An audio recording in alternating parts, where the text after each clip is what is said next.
The Bengali টিউশনে তোমাদের সকলকে স্বাগত। আমি শুভময়। আজ তোমাদের আইসিএসসি বোর্ডের ক্লাস 9 এবং 10-এর একটি গল্প লোকটি, হুমায়ুন আহমেদের লেখা এই লোকটি গল্পের বিষয়বস্তু এবং এসএকিউ প্রশ্ন উত্তর নিয়ে আলোচনা করব। হুমায়ুন আহমেদ তার লোকটি এই গল্পটির মধ্যে দিয়ে একটি অসাধারণ লোকের অসাধারণত্বে প্রবর্তিত হওয়ার কাহিনী এই লোকটি গল্পের মাধ্যমে আমাদের বলেছেন। আজহার উদ্দিন খাঁ বিশাল বড় এক ব্যবসায়ী। তার নারায়ণগঞ্জে 3টি বড় বড় গেঞ্জির কারখানা রয়েছে। এছাড়াও তার অনেক বড় বড় বাড়ি রয়েছে। এত কিছু থাকা সত্ত্বেও তিনি মালিবাগে একটি ছোট্ট ফ্ল্যাট ভাড়া নিয়ে তিনি সেখানে থাকেন। বর্তমানে তিনি যে ফ্ল্যাটটিতে থাকেন সেটি 3 কামরা বিশিষ্ট। একা মানুষ, তাই তার 3 কামরা বিশিষ্ট এই ফ্ল্যাটের প্রয়োজন হয় না দেখে তিনি 2 কামরা বিশিষ্ট একটি ফ্ল্যাটের ভাড়ার খোঁজ করছেন। কারণ তিনি মনে করেন জীবন চালানোর জন্য যতটুকু প্রয়োজন মানুষের ততটুকুই ব্যবহার করা উচিত, তার বেশি ব্যবহার করা উচিত নয়। আজহার উদ্দিন খাঁকে যদি কখনো কেউ প্রশ্ন করে, আপনার এত টাকা, আপনি এত টাকা দিয়ে করবেন কি, তখন আজহার উদ্দিন খাঁ সেই লোকটির দিকে এমন ভাবিয়ে তাকে থাকেন যে তিনি তাকে বোঝানোর চেষ্টা করেন যে তিনি কি বলছেন, এবং তিনি তার দিকে অবাক দৃষ্টিতে হাঁ করে তাকিয়ে থাকেন। একদিন একটি বর্ষার রাতে তিনি রাত্রে বাড়ি ফেরার সময় একটি ডিম সিদ্ধ এবং 2টি কলা এটি নিয়ে বাড়িতে এসে তিনি হাত পা ধোয়ার কাজ বা বিভিন্ন যে ফ্রেশ হওয়ার কাজ সেটি করছিলেন। এমন সময় হঠাৎ তার ঘরের কলিং বেল বেজে ওঠে। আজহার উদ্দিন খাঁ ছিলেন ভীষণ কৃপণ। আগেই বললাম আমি যে তার ভীষণ কৃপণ। তিনি এমন কৃপণ যে সমস্ত লোকের কাছে তিনি উদাহরণস্বরূপ হয়ে গিয়েছিলেন, এত কৃপণ। আর যেহেতু বেল বাজছিল, কলিং বেল, লোকটি যাতে বেশি বেশি বেল না বাজায় এই জন্য তিনি তাড়াতাড়ি গিয়ে দরজা খুলে দেন, এবং দরজা খুলে তিনি দেখতে পান একটি যুবক চাদর মুড়ি দিয়ে তার গেটের সামনে দাঁড়িয়ে রয়েছে। যুবকটি তাকে জানায় তার কাছে একটি পায়রার ডিমের মতো হিরে রয়েছে, এবং এই হিরেটি চুরি হবার ভয়ে তিনি এই হিরেটি আজহার উদ্দিন খাঁয়ের কাছে বিক্রি করতে এসেছেন। আজহার উদ্দিন খাঁ আকাশ থেকে পড়েন এবং তার দিকে হাঁ করে তাকিয়ে থাকেন। আমি এই হিরেটি নিয়ে করব কি, তাকে জিজ্ঞাসা করে। তখন সেই যুবকটি জানায় তিনি কৃপণ হলেও লোক হিসাবে তিনি ভালো, তাই তার কাছেই সেই হিরেটি বিক্রি করতে চায়। এবং যখন আজহার উদ্দিন খাঁ প্রশ্ন করে তুমি এই হিরেটি বিক্রি করে কি করবে, তখন সে জানায় আমি জনসাধারণের জন্য বা সর্বসাধারণের জন্য অনাথ আশ্রম, মহিলাদের বৃদ্ধাশ্রম, রাস্তাঘাট, হাসপাতাল ইত্যাদি তৈরি করতে চাই এই হিরে বিক্রির টাকা দিয়ে। হিরেটির অ্যাকচুয়ালি দাম 1 কোটি টাকা। তো আজহার উদ্দিন খাঁ আকাশ থেকে পড়েন। তার মতো একটি কৃপণের কাছে থেকে সে 1 কোটি টাকা লুফে নিতে এসেছে। আসলে বাংলাদেশ হলো কি বলতো, ঠকবাজদের জায়গা। এখানে যে যেমন ভাবে পারছে, যাকে ইচ্ছা তাকে ঠকবাজি করে টাকা আত্মসাৎ করে নিচ্ছে। আজহার উদ্দিন খাঁও ভেবেছে তিনি এই যুবকটি আজহার উদ্দিন খাঁকে ঠকাতে এসেছে। এই ভেবে সে তাকে ভৎসনা করে, বা তাকে সে ভাবে যে এ একটি জুয়াচোর, সে হচ্ছে একটি ঠকবাজ।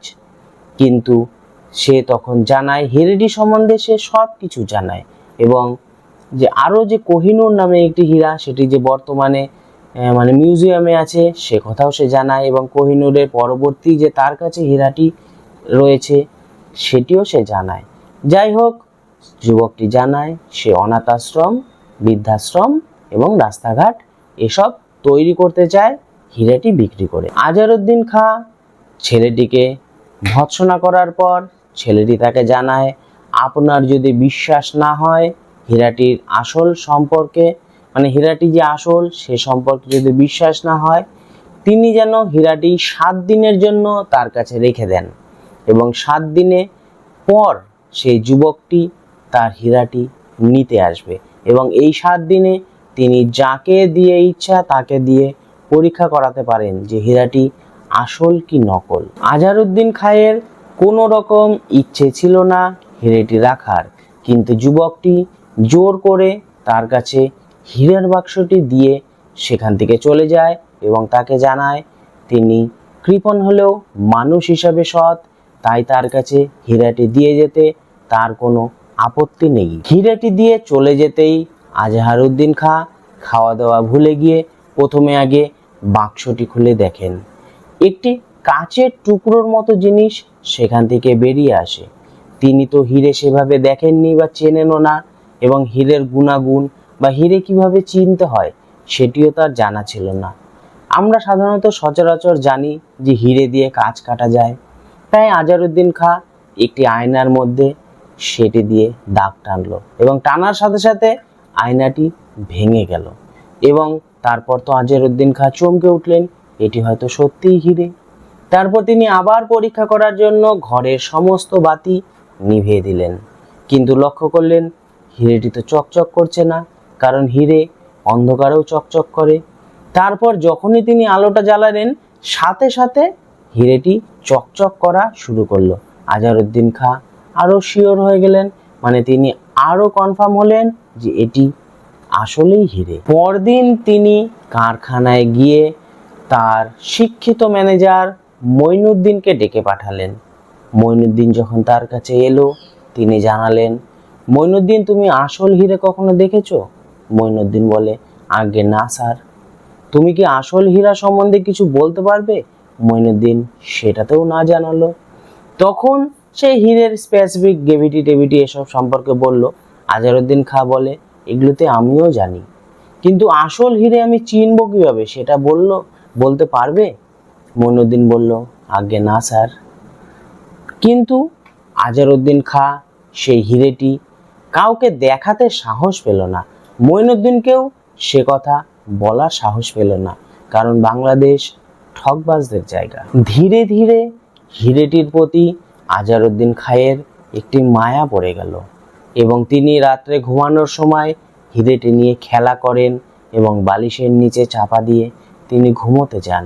এবং হীরেটির প্রতি তার এত ভালোবাসা জন্মে গেল যে তার মনে পড়ল যখনই যে ছেলেটি তো 7 দিন পরে এসে হীরেটি নিয়ে যাবে, তখনই তার কষ্ট হতে লাগলো। এইভাবে 1 সপ্তাহ 2 সপ্তাহ কেটে গেল, কিন্তু ছেলেটি আর হীরেটি নিতে আসলো না।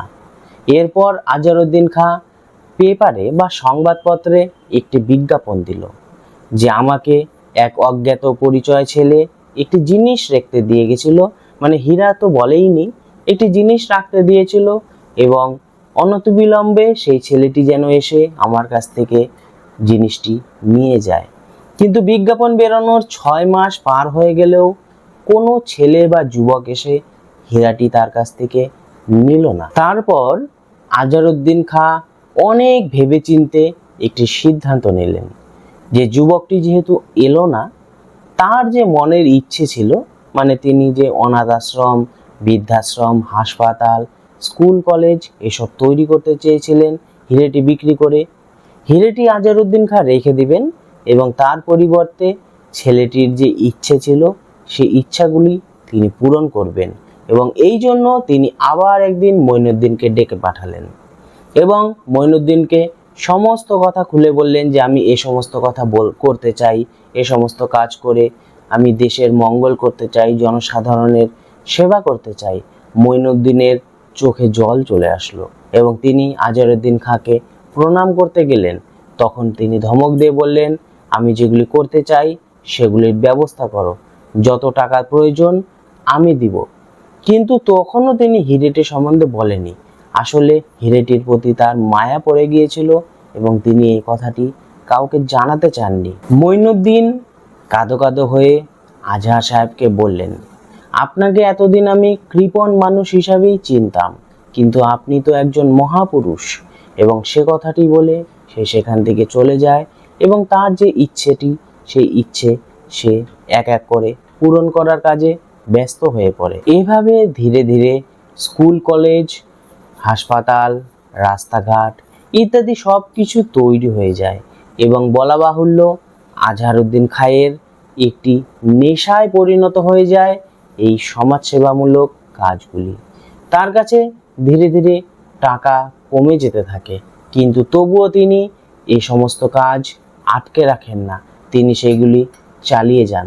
এবং আর এখন বর্তমানে আজহারউদ্দিন খাঁর যে হাত খরচ ছিল বা অন্যান্য খরচ ছিল সেগুলি তিনি আরও কমিয়ে নিয়ে আসেন এবং এই জনহিতকর কাজগুলি তিনি আরও প্রচুর পরিমাণে করতে থাকেন। তিনি 3 কামরার ফ্ল্যাট থেকে 2 কামরার ফ্ল্যাটে চলে আসেন, একবেলা খাওয়া কমিয়ে দেন।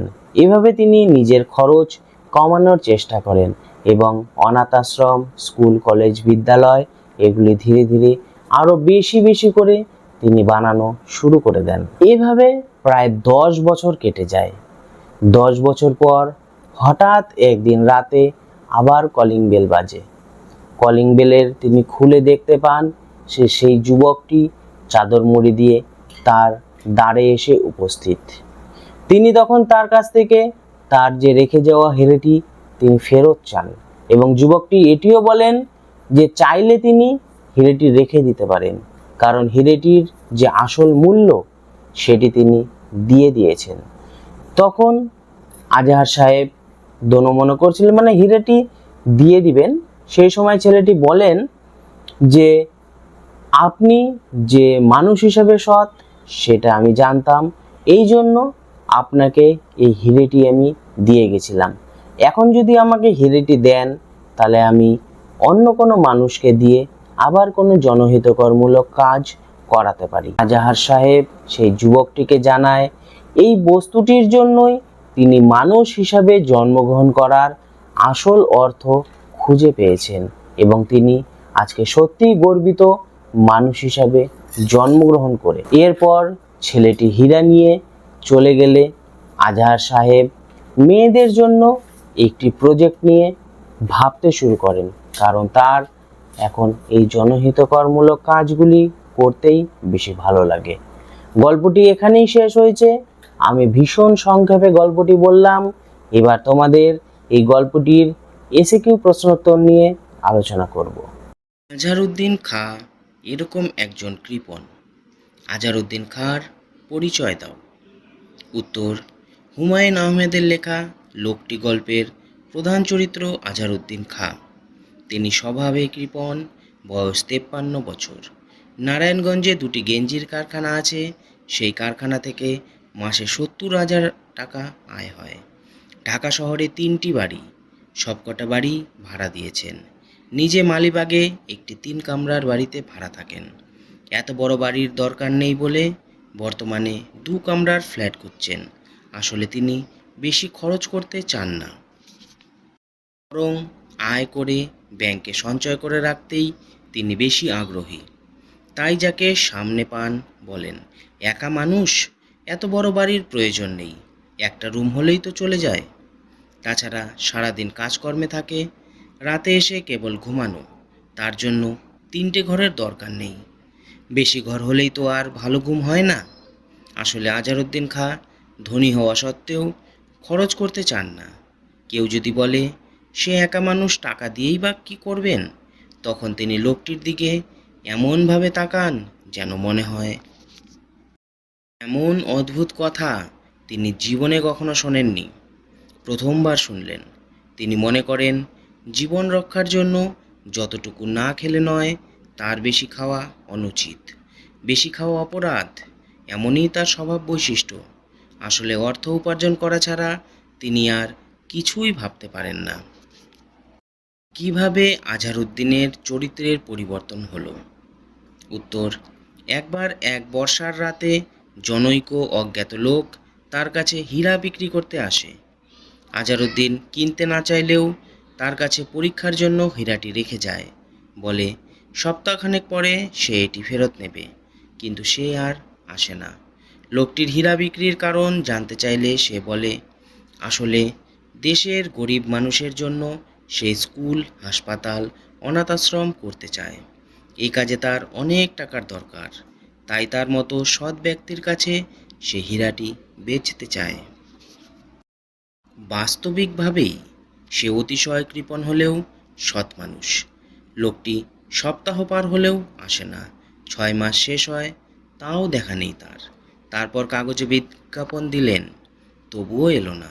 শেষে আজহারউদ্দিন ভাবলেন লোকটি আর আসবে না, অথচ হীরাটির প্রতি তার একটা অসম্ভব মমত্ববোধ জন্মেছে। সে এটি হাতছাড়া করতে পারবে না। শেষ পর্যন্ত লোকটি আসবে না ভেবে নিয়ে আজহারউদ্দিন সাহেব লোকটির ইচ্ছেকে স্বীকৃতি দিয়ে অনাথ আশ্রম গড়ে তোলে। একে একে হাসপাতাল ও স্কুলও বানায়। শেষে মেয়েদের জন্য কিছু একটা করার পরিকল্পনা নেয়। এখন সে মহা আনন্দিত। অর্থকে আর সঞ্চয়ের সামগ্রী ভাবে না, বরং দেশ ও জাতির কল্যাণের উপায় হিসাবেই দেখে। এভাবেই অচেনা অপরিচিত লোকটির দ্বারা কৃপণ আজহারউদ্দিন সাহেবের চরিত্রে পরিবর্তন হলো। লোকটিকে তোমার কেমন লাগে? উত্তর: লোকটিকে বেশ ভালোই লাগে। বিশেষ করে তার বিশ্বাস আমাদের চমৎকৃত না করে পারে না। দামি হীরা বিক্রি করে লোকটি যা করতে চায় সেটি ধনী মানুষের লক্ষ্য হওয়া উচিত। সত্যিকারের মানবিক বোধ জাগ্রত করার জন্য লোকটিকে ভালো না বেসে পারা যায় না। আমি অবশ্যই টাকা ব্যাংকে রাখার জন্য হীরা বিক্রি করছি না। উক্তিটিতে আমি কে, সে কাকে কথাটি বলেছিল? উত্তর: হুমায়ুন আহমেদের লোকটি গল্প থেকে গৃহীত প্রশ্নোক্ত উদ্ধৃতির আমি হল কৃপণ আজহারউদ্দিন খাঁ। খাঁ সাহেবের কাছে দামি মূল্যবান হীরা বিক্রি করতে আসা জনৈক 22-23 বছরের যুবক। যুবকটি কৃপণ আজহারউদ্দিন খাঁ সাহেবকেই কথাটি বলেছিল। আমি অবশ্য টাকা ব্যাংকে রাখার জন্য হীরা বিক্রি করছি না। কোন প্রসঙ্গে বক্তা একথা বলেছে? উত্তর: বর্ষাকালে এক রাতে যুবকটি খাঁ সাহেবের ঘরের বেল বাজালে অত্যন্ত বিরক্ত হয়ে তিনি দরজা খোলেন। তখন যুবকটি তাকে জানায় সে তার কাছে একটি দামি হীরা বেচতে চায়। আজহারউদ্দিন সাহেব জানান তিনি ব্যবসায়ী মানুষ, তার কোনো জিনিসের দরকার নেই। কিন্তু লোকটি বলে ব্যবসায়ী বলেই তো তিনি তার কাছে এই জিনিসটি বিক্রি করতে চায়। তাছাড়া কিনে রাখলে 1,50,000 টাকা তার লাভ হবে। এই কথায় উৎসাহিত খাঁ সাহেব জিনিসটি সম্পর্কে আগ্রহ প্রকাশ করতেই সে জানায় একটা হীরা সে বেচতে চায়, সেটা পায়রার ডিমের চেয়েও বড়। তারপর নানা কথাবার্তার পর জানা যায় ওই হীরার ওজন 127 ক্যারেট। পারিবারিক সূত্রে পেয়েছে। আজহারউদ্দিন জানতে চান সেই বা জিনিসটি বিক্রি করতে চায় কেন। এতে সে জানায় হীরা কোনো কাজে আসে না, চোরের ভয়ে সারাক্ষণ লুকিয়ে রাখতে হয়। এর চেয়ে বিক্রি করলে টাকাটা কাজে লাগানো যাবে। যুবকের এই কথায় আজহার সাহেব বলেন টাকাই বা কোন কাজে আসবে, সে তো আবার ব্যাংকে রেখে দিতে হবে। আজহারউদ্দিন খাঁ সাহেবের এই কথার প্রসঙ্গেই বক্তা জানিয়েছে ব্যাংকে টাকা রাখার জন্য সে হীরা বিক্রি করছে না। আমি অবশ্যই টাকা ব্যাংকে রাখার জন্য হীরা বিক্রি করছি না। বক্তা কেন হীরাটি বিক্রি করতে চায়? উত্তর: বক্তা নিজেই তার হীরা বিক্রির উদ্দেশ্যে স্পষ্ট করেছে। সে জানিয়েছে এই টাকায় সে কিছু সৎ কাজ করতে চায়। তার উদ্দেশ্য একটা অনাথ আশ্রম তৈরি করা। আশ্রমটি হবে বেশ বড় ধরনের। সেখানে ছেলে মেয়েরা নিজের বাড়ির মতো থাকবে, লেখাপড়া শিখবে। এ কাজে তার নিজের ব্যক্তিগত কোনো লাভ নেই, লাভ হবে বাচ্চাদের। তাছাড়া একটা হাসপাতাল গড়ার ইচ্ছাও তার আছে। আসল কথা, বক্তা দেশের হতদরিদ্র মানুষের কল্যাণের জন্যই হীরাটি বিক্রি করে টাকা পেতে চায়। সে মানুষের স্বার্থেই অর্থ সম্পদ কাজে লাগাতে চায়। হীরাটি সম্পর্কে কি উপলব্ধি করা যায়? উত্তর: হীরাটি আসলে মানব সত্তার উদ্বোধক।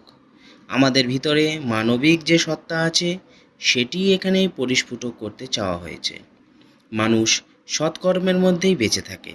মৃত্যুর পর অর্থ সম্পদ কোনো কাজে আসে না, কিন্তু দেশ ও জাতির স্বার্থে অর্থ ব্যয় করলে মানুষের মনে চিরস্থায়ী আসন পাওয়া যায়। হীরাটি আমাদেরকে সেই অপার্থিব আনন্দের দ্যুতি ছড়ায়, মনের অন্ধকার দূর করে আলোর জগতে অর্থাৎ মানবিক বোধের জগতে নিয়ে যায়। আজাহার সাহেব খুবই বিমর্ষ হয়ে গেলেন। তার বিমর্ষতার কারণ কি? উত্তর: আজাহার সাহেবের বিমর্ষতার কারণ হলো হীরা। জনৈক 22-23 বছরের যুবক যখন থেকে তাকে হীরা দিল, তারপর থেকে তিনি চিন্তিত হলেন। তার মনে হতে লাগলো বাংলাদেশ হলো ঠকবাজদের জায়গা, কাউকে বিশ্বাস করা যায় না। তার উপর হীরাটি আসলে কি তা বোঝা যাচ্ছে না, আবার কারো কাছে নিয়ে যেতেও ভরসা হচ্ছে না। এই মানসিক দ্বন্দ্বের কারণেই তিনি অত্যন্ত বিমর্ষ হয়ে পড়লেন। হীরাটি পরীক্ষার জন্য আজাহার সাহেব কি উপায় নিয়েছিলেন? উত্তর: হীরাটি আসল কিনা পরীক্ষার জন্য তিনি প্রথমে তার ঘরের আয়নায় একটা আঁচড় দিলেন। তিনি শুনেছিলেন হীরা দিয়ে কাঁচ কাটা যায়, এ কারণেই আয়নায় আঁচড় দেওয়া। সঙ্গে সঙ্গে আয়না দুটুকরো হয়ে গেল, তবুও সন্দেহ ছাড়ে না। এরপর ভারী জিনিসটা নিয়ে তিনি ঘরে ঢুকলেন। আলো নিভিয়ে দরজা জানলা বন্ধ করে দিলেন। হীরা থেকে আলো বেরোচ্ছে কিনা তা দেখে তিনি আলোটা জ্বালালেন, আর সঙ্গে সঙ্গে তার হাতের জিনিসটা ঝকমক করে উঠল। এই দুটি পরীক্ষার পর সন্তুষ্ট না হয়ে তিনি ম্যানেজার মঈনুদ্দিনকে ডাকলেন। তার কাছে হীরার বিষয়ে জিজ্ঞাসা করলেন। সে কি বলতে পারে? মঈনুদ্দিনের বলা কথায় আজহারউদ্দিন সন্তুষ্ট হলো। কি হলো না বোঝা না গেলেও তিনি যে মানসিক দ্বন্দ্বে জেরবার তা স্পষ্ট বোঝা যায়। আসলে তিনি হীরা পরীক্ষার আর কোনো উপায় খোঁজ করতে লাগলেন। বিমর্ষ আজাহার সাহেবের হীরাটি সম্পর্কে যে অনুরাগ জন্মেছিল তার উল্লেখ করো। উত্তর: বিমর্ষ আজহারউদ্দিন সাহেব হীরাটি নিয়ে অত্যন্ত অনুরক্ত হলেন। সপ্তাহান্তে আরও বেশি বিমর্ষ হয়ে পড়েন। জিনিসটার ওপর তার অদ্ভুত মায়া পড়ে গেছে। লোকটি এলে জিনিসটি হাতছাড়া করতে তার কষ্ট হবে। এখন তিনি রোজ রাতে জিনিসটি নিয়ে খেলা করেন, বালিশের নিচে হীরাটি নিয়ে ঘুমাতে যান। মনে হতে লাগলো এটা হাতছাড়া করলে তিনি বাঁচবেন না, কিন্তু উপায় কি? লোকটি এলে তো ফেরত দিতে হবে। এভাবে 2-3 সপ্তাহ করে 1 মাস কেটে গেল। শেষে 2 মাস পরে হলেও কৃপণ আজহারউদ্দিন সাহেব পত্রিকায় বিজ্ঞাপন দিলেন। তিনি লোকটির হদিশ পেতে অতি আগ্রহী হয়ে উঠলেন। বড় আনন্দ হচ্ছে স্যার। বক্তার পরিচয় কি? উত্তর: মঈনুদ্দিন সাহেব একজন সহৃদয়, সত্যবাদী, শিক্ষিত মানুষ। লেখাপড়া জানা মঈনুদ্দিন সৎ ও নিষ্ঠাবান। ফিজিক্সে এমএসসি পাস। তার সবচেয়ে বড় গুণ সে কর্মঠ।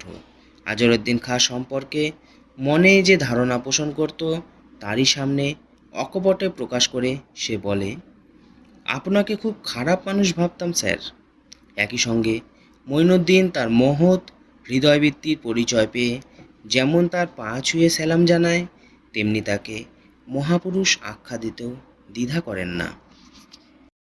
বড় আনন্দ হচ্ছে স্যার। তার আনন্দের কারণ কি? উত্তর: মঈনুদ্দিনের আনন্দের কারণ আজহারউদ্দিন সাহেবের হার্দিক পরিবর্তন। আগে তিনি যেমন কৃপণতা দেখাতেন, এখন তা তো দেখাচ্ছেন না। আগে তার কর্মীদের উপর যে খুব খুশি ছিলেন তা বলা যায় না। আবার এমনও হতে পারে তিনি অত্যন্ত কড়াভাবে তাদের পরিচালনা করতেন। নিজের সিদ্ধান্তের সবাইকে মেনে চলতে বাধ্য করতেন। কিন্তু তার সেই মানসিকতা পরিবর্তন হয়েছে। তাই আজহারউদ্দিন তাকে ডেকে যখন বলেন, আজ মঈনুদ্দিনকে তিনি একটি বিশেষ কাজে ডেকেছেন, তিনি একটি অনাথ আশ্রম করতে চান। মালিকের এই কথায় মঈনুদ্দিন হকচকিয়ে গেল। সে অপ্রত্যাশিতভাবে মালিকের এই বদল দেখল, আর এই পরিবর্তন মানবিক, মানব কল্যাণকর। মঈনুদ্দিন মানুষের এমন ব্যবহারই আশা করে। এতদিনকার কৃপণ আজহারউদ্দিন সাহেবের এই মানব প্রেমমুখী পরিবর্তনের কারণেই মঈনুদ্দিনের আনন্দ হলো। জিনিসটি নিয়ে আজাহার সাহেবের জীবনবোধ বদলে গেল, তার সম্পর্কে তোমার ধারণা ব্যাখ্যা করো। উত্তর: অজ্ঞাত অচেনা যুবকের দেওয়া মহামূল্যবান হীরা পেয়ে কৃপণ আজহারউদ্দিনের সম্পূর্ণ মানবিক হয়ে উঠল। দেশপ্রেম, সামাজিকতা, মানব কল্যাণ তার আদর্শ হয়ে উঠল। যে মানুষটি অকারণে একটি পয়সাও ব্যয় করতে চাইতো না, সে উঠল উদার, মহৎ। আর এর মূল কারণ হলো হীরা। আসলে এই হীরা যেমন বাহ্য মূল্যবান বস্তু, তেমনি হৃদয়ের অজ্ঞাত কোণে লুকিয়ে থাকে মানব কল্যাণমুখী মহামূল্যবান চিন্তা। তাকে জাগ্রত করাই জীবনের একমাত্র লক্ষ্য। আজহারউদ্দিন কৃপণ হয়েও হীরার সংস্পর্শে মহৎ হলো। আসলে তার মনের হীরক রূপ সৎকর্মের চিন্তা জাগ্রত হলো। তিনি মানুষের সর্বাঙ্গীন সুবিধার কথাই চিন্তা করতে লাগলেন। তাদের জন্য অনাথ আশ্রম, হাসপাতাল, স্কুল, রাস্তাঘাট বানালেন। এ যেন হীরকের দ্যুতি চতুর্দিকে বিচ্ছুরিত হওয়া। তাই বলতে পারি, হীরা আসলে আমাদের মনের সৎ চিন্তা। এই চিন্তা সবসময় মানুষের কল্যাণ করতেই সচেষ্ট। গল্পটি পড়ে তোমার কেমন লাগলো? উত্তর: গল্পটি পড়ে আমারও চিন্তার পরিবর্তন হলো। আমি বুঝতে পারলাম মানব জীবনের কী লক্ষ্য হওয়া উচিত। মানুষ হিসাবে জন্মগ্রহণ করে সম্পূর্ণ আত্মপরায়ণ, স্বার্থবাদী হয়ে কোনো লাভ নেই, তা উচিতও নয়। বরং মানবিক সত্তাকে সবসময় জাগিয়ে রেখে জীবন চালনা করা উচিত। আজহারউদ্দিন সাহেবের জীবনের দ্বিতীয় পর্যায়টি আমাদের সবার আদর্শ হওয়া উচিত। তার এই আচরণ মনুষ্যত্ববোধ সম্পন্ন চিরন্তন মানুষের। পৃথিবীর সব সদ্গ্রন্থ এই মানুষ হওয়ার কথাই বলে।